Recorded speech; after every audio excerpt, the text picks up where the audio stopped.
আসসালামু আলাইকুম, সবাই কেমন আছেন? আমি আলহামদুলিল্লাহ আপনাদের দোয়ায় ভালো আছি। তো আবার নতুন একটি ব্লগ নিয়ে চলে আসলাম সকাল সকাল। মনটা আসলে ভীষণ খারাপ, ভালো না কয়েকটা দিন থেকেই।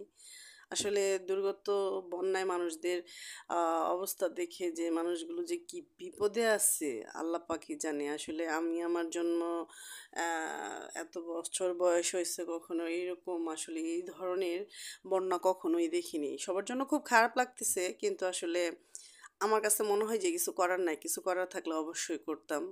আর এত মানুষ আসলে ঘরবাড়ি হারা হইছে যে এখানে বলার আসলে কোনো ভাষা নাই। আসলে আল্লাহ পাক কি চায় তা জানি না। আর বর্তমান দেশের পরিস্থিতি নিয়ে আসলে নিজের মনটাই খুব আসলে খারাপ।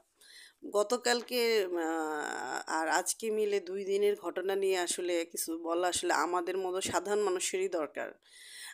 হঠাৎ করেই দেখলাম যে গতকালকে আনসার বাহিনীরা আন্দোলন শুরু করে দিছে, পুরা সচিবালয় ঘিরেও নিছে। আমি বুঝলাম না, আনসার বাহিনীদের এতটা সাহস কিভাবে হয় একটা সচিবালয় ঘেরাও করে ছাত্রদের উপরে মারা।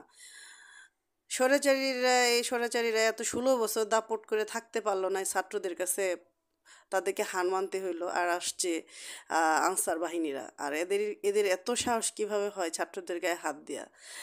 আমার আসলে মাথায় ঢুকতেছে না, এদেরকে আসলে সর্বোচ্চ শাস্তি দেওয়া উচিত। আজকে আবার নতুন করে দেখলাম রিক্সার আন্দোলন শুরু করে দিছে।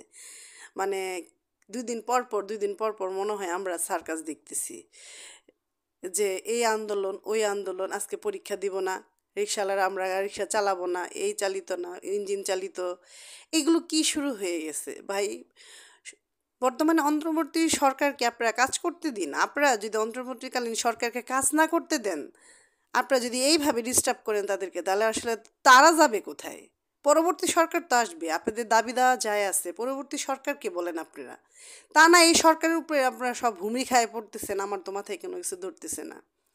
হয়তোবা আমি এই কথাগুলো বলতেছি আপনাদের কোনো গায়ে কারো কাছে যাবেই না, কোনো কথাই না, তবু আমাদের সাধারণ মানুষের অন্ততপক্ষে এতটুকু ব্যক্তিগত আহ, মত প্রকাশের তো অধিকার অবশ্যই আছে। তার জন্য এই মত প্রকাশ করলাম। কয়েকদিন পরে আবার ওই যে আজকে ফেসবুক ঘুরে ঘুরে দেখতেছি যে বইয়ের মর্যাদা, কয়দিন পরে দেখবেন কাজের বুয়ারা বলবে যে বইয়ের মর্যাদা দেওয়ার জন্য ওরা আন্দোলন শুরু করবো যে আমরা এত কাজ করি সংসারে, আমাদের কেন বইয়ের মর্যাদা দেয় না। আসলে কিছু করার নাই, আমরা সার্কাসের মধ্যে চলতেছি।